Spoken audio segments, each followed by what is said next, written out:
YouTube, what's good? Welcome to another episode of New York Prison Talks. If you're new to my channel, I ask that you please like and subscribe. I like to send messages to family members who have loved ones that's incarcerated. That could probably send them some messages, and people who still out here that might be facing time that might be going in that could take some advice. I've been having a lot of people asking me, sending me messages on Instagram and some on YouTube, commenting it, talking about, yo, make a video on your first day home, how that went. I had a little nice experience. It wasn't nothing crazy. I'm gonna backtrack to like my last 3 days before I got released. Now, I got released from Elmira. That's a max, and it gets lit sometimes.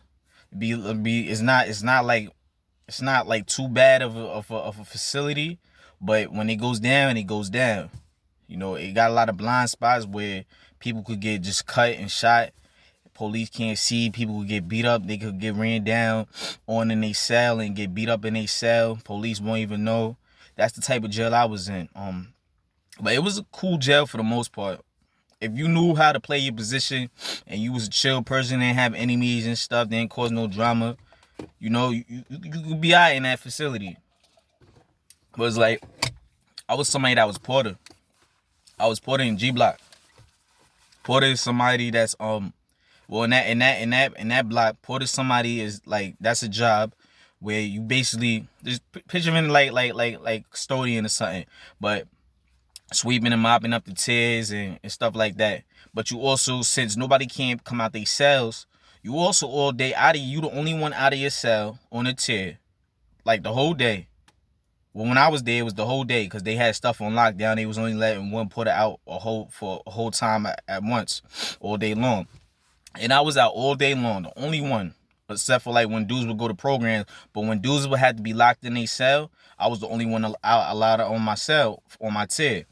And I would just be having to bust mad moves, passing food to different cells and stuff, probably drugs or, you know, kites, letters, you know, just passing around stuff, probably fishing for other dudes, you know, basically just helping out everybody on my tier, you know. But Porter could be dangerous when you got like 20, 30 people at the same time that want to be, yo, L, pull up, yo, L, yo, come here, yo, come to my cell. You might be in cell 5, and you got to go all the way down to like cell 31 or something like that. You feel me? I think it was like 37, 38 tiers on the cell. And it's like you might not be able to hear them because everybody is just loud. In the whole block, everybody's just yelling. People might be sticking out their mirror in the cell because that's what a lot of dudes do. That's how you look out your cell in G Block. You got if you got a mirror, a good mirror, you put your mirror out in the cell in a little slot, and you can see down the whole tier. Down the whole tier if you got a good mirror. Some dudes might be putting their hand out their cell, waving me down. Yo, L, waving me down. But that could get annoying when you probably just trying to chill, not really trying to talk too much. Or you might not like the dude, but you still got to help him out. See, I was neutral, so I was cool with everybody. I was cool with the Bloods, the Kings, the Patiel, whoever. It didn't matter. I wasn't gang bigging. You know, you got Porters that's Bloods and Porters that was Latin King. That was like them Kings and Bloods be getting along real good. They get along real good in that jail. Period, basically. I didn't see too many wars with them. I seen a few wars with the Kings and the Bloods. But, you know, at that time when I was in Elmira, it was good. Everybody was good. I had a couple Kings that was Porter, a couple Bloods that was Porter. I was Porter. A few other people was Porter. It was like 8 tiers. So it was like all the Porters is talking to each other, probably be fishing at each other, probably throwing one line to the next, all the way across to the next tier and fishing like that, passing stuff around. You know, food gets passed around, you know, drugs get passed around, all that stuff get passed around. And it's like I said, it could get annoying and it could get dangerous when you got somebody that might be feeling some type of way. Because I be ignoring a lot of people. Just because I could be all the way down in cell 5, like I said, and there's 38 cells. And that 38 cell or 36 cell, forget how many cells it was like 36, 38. Could be like a whole stretch. So imagine if you just walking that all day long, back and forth. You get annoyed, like that gets tiring. Especially when you was just down there, you gotta come all the way back down there. You just be ignoring dudes. Act like you don't hear them saying, they get tight. But by the time you get to they cell, like, yo, my nigga, yo, what happened? Yo, what's good? Yo, you couldn't hear me? Yo, bro, it's loud. It's loud. Why they want to come down there? You feel me? A lot of people respecting my shit because I worked out and stuff. A lot of dudes wanted to work out with me and stuff. But, like, my last 3 days, for anybody, your last 3 days, it could get scary. I got released on a Monday. So, on Friday, I was doing paperwork and stuff. You know, a CO had came up to me. A female CO came up to me and she asked me, do you want to stay in your cell for the last couple days? Stay locked in? I thought about it. I told her no. But then I kept thinking about this shit. And I was like, a lot of dudes don't know I'm going home. But dudes knew I was going home that month. They didn't know what day though. I didn't tell nobody what day. You never tell nobody what day you're going home. Don't ever do that. Because that's how you get lined up. But just something can happen where you might get into a fight and you're not going home now. Or you might get cut and it might prolong you going home or something like that. Don't ever tell nobody. Dudes that might be getting locked up or people that got family members that's locked up right now, make sure they don't tell them what day they go home at all. Because dudes be jealous. You got a lot of dudes that got life that's never going home. A lot of dudes with 15, 20 years that ain't going home for a long time. And if you one of those person that got a couple months left, 6 months, a year, something that's short like that, yeah, don't be telling dudes when you're going home. Like I said, dudes knew when I was going home, like the month. But I ain't never, only dudes that knew I was going home like the exact day was dudes that I knew that was going home like the same exact week or something like that. Or the same exact month. That's the only ones that knew exactly when I was going home. And they wasn't telling nobody they was going home. We all knew we was going home because you got to take certain programs. You might have to take phase 3. Or you might have to fill out certain paperwork with your counselor. And y'all all might have to go down there at the same time. You might see each other. And y'all on the same tier, know each other. And y'all talk and be like, yo, I'm going home.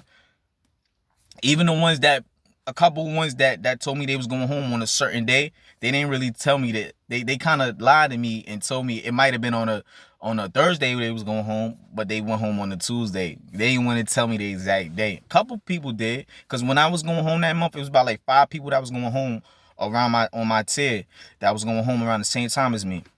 A couple people lied. I'm Porter, so I know everything. I'm always out of my cell. I'm seeing everything. But like I said, that Porter stuff could get dangerous when you got a lot of people that might be hating on you. That because you out of your cell all day busting moves for people and they can't get out their cell. And it's just like, when she had asked me if I wanted to stay in my cell, I told her no. I'm like, the fuck I look like? I ain't pussy, none of that. But it wasn't about me being pussy. It wasn't about me being scared or punk. I kept thinking about it. It was more of me being smart. So, you know, later on that night, I had went up to the CO. It's a female CO. Never forget her name. Her name was B. Austin. She was cool. Big girl. White. She was like a redneck, but she was mad cool. You know, she was nice to me, at least. She wasn't nice to everybody. But when I went up to her, I'm like, yeah, I think I might take your advice on that and stay in my cell locked in for the rest of the weekend. You know, that was the worst of the worst. Like, who want to be locked up in a cell the last couple days? You know, and that was on a Friday night. I got released on a Monday. I spent the whole weekend in my cell. Dudes didn't know what was going on. They was like, yo, you good, bro? I'm like, yeah, I'm good. I just got into a little altercation with the CO. I was lying to them. I ain't care. I was never going to see them again. I got into a little something with the CO. They got me keep locked for now. You know, I'm on 72. 72 hours is like basically you just locked in for 3 days. You want to keep locked. You still got all your property in your cell. You in trouble until whatever happens with your hearing and stuff to the investigation get cleared up or not. And it's like, yeah, I'm on 72. I'm telling them I'm on 72. So some dudes probably happy about that shit. Cause everybody didn't like me out there. Cause I was Porter. You know, some dudes was like, damn, bro. Like the neutral ones was like, damn, bro. Some of the Bloods didn't like me. Not all of the Bloods fucked with me. Some of the Bloods that was hating on me because I was busting a lot of moves. Some of the neutral ones was like, damn, bro, I needed you. Cause it was me and another dude that was put on the same tier, but he was only coming out when I wasn't there at all. Like I'd be at program or something, and they'll pop him out of his cell, and he'll come out and be Porter for the time being. But since I got locked in my cell, he kept coming out his cell, and he was blood. And not everybody was really jacking his shit just off because he was blood. And he was on just some homie shit, meaning like, I'm only gonna really mess with the homies when it comes to fishing and passing stuff around, stuff like that. So the neutral ones, the dudes that probably didn't mess with him like that, was kind of a little mad that I was locked in because I was supporting everybody, So it's like, the last 3 days, a lot of people be getting hurt, or don't even have to be the last 3 days, last few weeks, or last month or something like that. A lot of people get into situations where it just get nasty. And I wasn't trying to get into no situation. I spent the whole weekend in my cell. Sunday, I had a visit. My father came to see me because he was coming to pick me up. I been there till about like 3 o'clock, I believe. I was on the visit floor, time on the visiting floor went by mad slow. Even though he came to see me and I was out of my cell, it still went by mad slow. A couple COs knew I was going home. That one that worked in the block, they didn't really care. It didn't matter, but they knew I was going home. But it was like, yeah, just whatever. I'm not gonna see him no more. A lot of them was like, just don't come back, or don't come back, or I still out here. 2 years later, I am still out here. And it's like, when you getting released, you just have to be on point with everything, because dudes will hate on you to the max. And when I got released, because Sunday went by, Saturday I spent the whole night in my cell. Sunday, it dragged by to the max. Even though I was on the visiting floor, like I said, it still dragged by. Then after 3 o'clock and I went back to my cell, oh my God, it was the worst experience ever. Like, every minute and every hour was just taking forever. You talking to somebody, me personally, that did 7 years straight, from 2012 to 2019. I was just locked up the whole time. And so that very last day, on that Sunday, when I spent my whole day in the cell, it was just so I didn't have no TV. I didn't have nothing. Why? Because I done sold every single thing out of my cell. I done sold my TV. I didn't have no more commissary food. I didn't have no packaged food. I didn't have nothing but a couple books, couple magazines, and my state clothes and state sheets and stuff like that. I didn't have nothing. And my letters, and just letters and pictures. That's basically all I had, and my stuff for release and stuff. I didn't have nothing else. Nothing to keep me really entertained. I didn't have no radio. I didn't have nothing. Everything I had got sold. I just gave it away to people that knew I was going home around in a few weeks and stuff like that. Nobody knew what day. But it was like, so I was just stuck in my cell, just bored as fuck. Wasn't talking to nobody. I put the curtain up, closed my whole cell. Nobody can look inside my cell. None of that. I just stood quiet like a ghost the whole weekend. And it's like, by the time it hit 12 o'clock, 1 o'clock in the morning, I couldn't sleep. I probably got like an hour of sleep that whole night, my last night. And when I did get that hour of sleep, it was like I just kept tossing and turning. So about 7 o'clock came. I was up. I was ready. That's when they start running chow and stuff again. The jail's waking back up. Everybody's getting up and stuff like that. By the time that came, I was up and ready. I was waiting for the COs to come to my cell and tell me, yo, start packing up and stuff. They took forever to do that. So about 7:30, they came and told me they waited for everybody to go to breakfast and chow and stuff, and then waited for people to come back, and then waited for everything to get settled down, programs and stuff. So about 8 o'clock, they popped my cell open. Exactly 8 o'clock. I started packing my sheets up, packing everything up. I was on the move. Dudes was still kind of confused when they see me. But then it was like, yo, L, you going home? They kind of be knowing when dudes is going home on a certain way. Dudes that was that knew I was going home around that time, they knew it was that day. Some dudes probably thought I was on a drive. Or some dudes just probably thought I was in trouble or just switching my cell or something or going to another block. Because they seen a CO marking down on the I-64 sheet or my property and stuff that I had. And I was like, yeah, I'm going home. I ain't give a fuck. I told everybody I'm going home right now. It's I'm not going to see you again. Y'all, it is what it is. Or y'all take care, bro. That ass, take care. So it was I had a whole process of, I had to, they didn't search me or anything. I was leaving. It just the process of having to sign more paperwork and having to speak to a few more people. I forget exactly what happened. But all I know is by 9 o'clock, exactly, they released me. On the dot. I was released exactly at 9 o'clock. So when I went through like a couple, damn, like I really was in the max, cause I didn't even know you had to. It was so many gates I had to go through just to get to the front of the front of the jail. I went through like 3 different gates just to reach the front. And as soon when I walked out that last gate, my dad was coming right in, and he was about to tell him I'm here to pick up and I was like, yo, I'm right here. He seen me, gave him a big ass hug. Walked right out, didn't say nothing to COs, didn't say nothing to nobody, just kept it going. I was just on the go. It did not matter. They let me out. It's lit. There's nothing else to talk about. I don't goodbye, none of that. I don't care about y'all no more. It's over. Y'all didn't really like me anyway. I was an inmate towards y'all. It is what it is. They like a couple of them that was in the front was like, take care. They didn't say nothing to them. Just kept it going. I didn't live in y'all city. Didn't live in y'all town. Was nowhere near y'all. I was like 4 hours away from all of them. It did not matter. So I just kept it going. Soon I got out, I just seen everything. It was like beautiful. It was literally beautiful. I just seen cars moving. I seen people walking.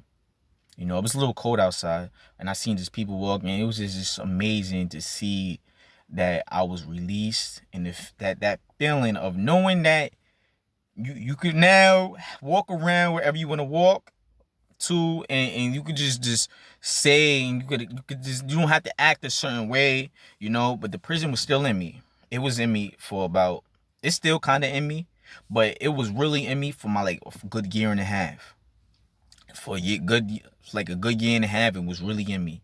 Like meaning the prison in me, meaning like the attitude, the mindset, the people, like what you looking at, and you just why you staring at me, and what you got a problem or something. That like the way I was, the aggressive mode in me just stood in me for a long time. I'm still counting down days of how, like I'm counting down, not counting down days. I'm counting like how long I've been home and stuff like that, you know. And it was like I've been home 3 months, I've been home 6 months, stuff like that. I was counting. I don't count no more. It doesn't matter. I just say I've been home 2 years though, but I don't be counting months and days and stuff. But I know how long I've been home. It was like my first day. It was kind of whack though, cause like majority of the time, you know, I fell asleep in the car. Cause it was a long drive. I had to change the clothes. They try to, like, when you get released, they give you a pair of clothes, like some gold khakis and like a white shirt. They didn't wear none of that shit. My dad had bought me clothes. My dad had got me. Oh, the first thing I did, matter of fact, now I remember, when I had changed my clothes. Before I left the town of Elmira, the city of Elmira, whatever that is, they had like a Dominican barbershop around the corner. Got a haircut. Because when I got released, I had like a little mini fro. I was not trying to let nobody cut my hair. None of that shit. I was looking crazy. So that's the first thing I did. I was telling the dude that was cutting my hair, I'm like, yo, I just got released out the prison. He didn't know what I was talking about. I don't think he didn't really speak full English, but he kind of knew he knew a little bit of what I was saying, but he didn't believe that I just got released out of prison. And I'm trying to tell you, this is you my first barber, and you the first one cut my hair. Don't mess it up. Like I'm on some aggressive. Don't mess up my haircut, bro. Just make sure it's nice. I wanted number 2 with the skin fade. You know, I wasn't getting parts at the time, but I want all of that. And he did a good job. And it was like I had about a good 4-hour drive. And by the time I got back to where I was supposed to get back, I met up with my cousins, met up with a few family members. My first meal was Chipotle. The Chipotle food, I actually had Chipotle last night. That's the second time since I've been home I had Chipotle. And now I can actually say I fuck with Chipotle to a degree. You know, the meal I had last night was 10 times better than my first meal I had. Because the first meal I had when I was home, I was like, oh my God, this is not even all that. The jail food, the way the dudes in jail could cook better than just Chipotle meals. And it was like, I wasn't like highly pleased. So like my first day, I was just basically meeting family members. I had an 8 o'clock curfew. So I had a little time span of trying to get back home mad fast and stuff, following my curfew, you know, just staying out of, following all the rules and regulations. Because your first day home, you do have a curfew, but technically you don't. You do and you don't. It's kind of like on the leeway, because you got 24 hours to report to your parole officer or report to the parole building. so they could really go over your rules and stipulations and tell you, this is what I'm gonna put you on for curfew. You can't leave or the county or just something like that. They tell you everything. But you also do walk out with like some set of stipulations that you gotta follow. But a lot of dudes don't follow that they first day home. A lot of dudes don't follow that. Like, they might be out late as fuck on their curfew or something. Because just as long as you don't get in trouble. Because it's not like your PO's going to... I mean, I'm not saying that can't happen. Like, your PO's going to be waiting for you or something. You might be a sex offender and they might be at your house or something your first night or something. I don't know. But with me, it was like I didn't know my PO. I didn't meet my PO to the next day. Exactly the next day. And this is before the coronavirus and all that stuff happened. This was 2019. And it was like... my PO was cool, first couple weeks. He just kept coming to check up on me randomly, like 2-3 times a week. Cause my first day was just I can't really say much about my first day. It was kind of whack. I didn't get no ass, I didn't get no pussy my first day. It took me a few days for that, like about 3 days. I got it from my ex. And it was like, but I wanted to hit the gym so bad. And that's what I did. That first picture y'all seen that I posted, that was the my very first time in the gym, back in the gym since being home and stuff like that. And I had like a change of clothes. The clothes I ain't like. I went to like Burlington Coat Factory, I think, and bought me a whole layout myself. And then I went shopping the next day. But the whole experience of me just being out was amazing. Cause people out here would treat you more like shit out here in the town than people in the inside, because people on the inside, they know boundaries, they know respect more than people out here. People out here, they'll talk to you crazy because they don't know who you are. People don't know who you are. They don't know you got released or you was in prison did 7 years. So people will just have more of a mindset to talk more filthy out here and more crazy because they don't know you. And it's like, dudes in the inside, we all know we criminals. We all know we got some type of shit we got into some type of shit that got us locked up for years. So we all type of dangerous to a degree, no matter what it is. We all got that mindset, but we all know how to respect each other. That's why I said we all know how to respect each other, because at the end of the day, everybody's number one goal is to go home. Even if the dudes that got life, they mindset still be trying to go home. And it was like a lot of dudes, first couple weeks, I didn't really have nobody like talk me crazy, but it was like just the mindset of people that I know that it could happen.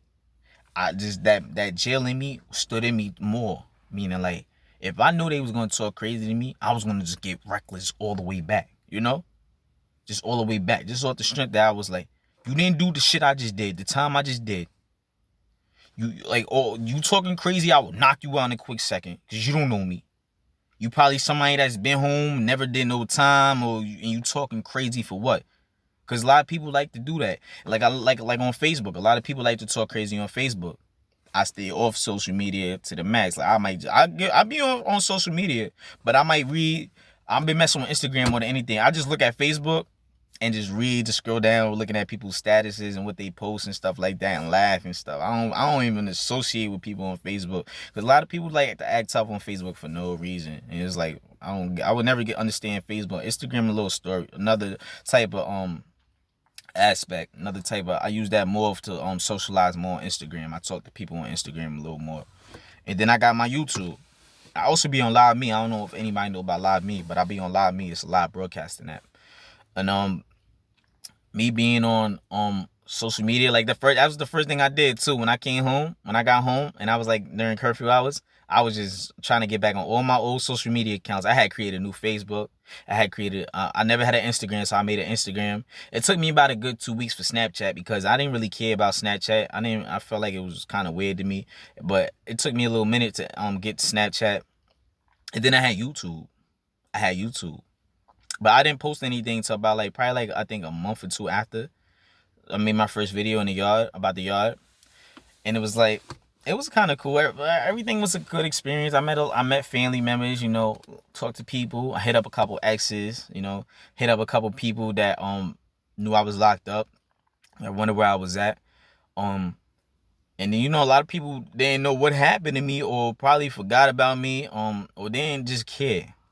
When you doing all that time, out of sight, out of mind, people just don't care about you anymore. So it's like, it is what it is. You just got to keep moving. You can't keep trying to chase your past, chase your old friends, and just chase your past history, because there's no point. Just keep moving forward. Friends that I was cool with, that I really messed with, I don't talk to them no more. It's no point.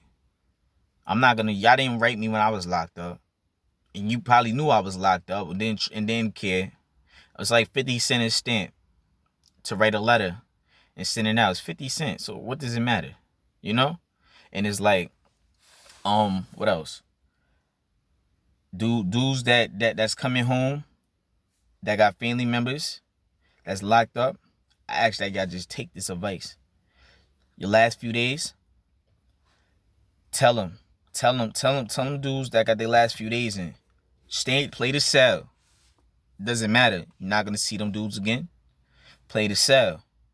Even if you gotta play the cell your last week, you got it like that. I didn't have it like that. But I didn't like being in my cell at all. I was mad that I had to be in my cell the last couple of days, but I was like, fuck it, I'm gonna try to do it, and I did it. It went by. Time's gonna keep ticking no matter what. So, you about to get released, and you one of those people that gets into trouble a lot. Just stay out of your cell. I mean, not stay out of your cell. Just stay in your cell and out of people's way. And don't tell nobody you're going home. That's the main thing. Don't be telling people you're going home. I think everybody that's coming to my YouTube, like I said, if you like my video, please like and subscribe. Thank you once again. Take care, everyone.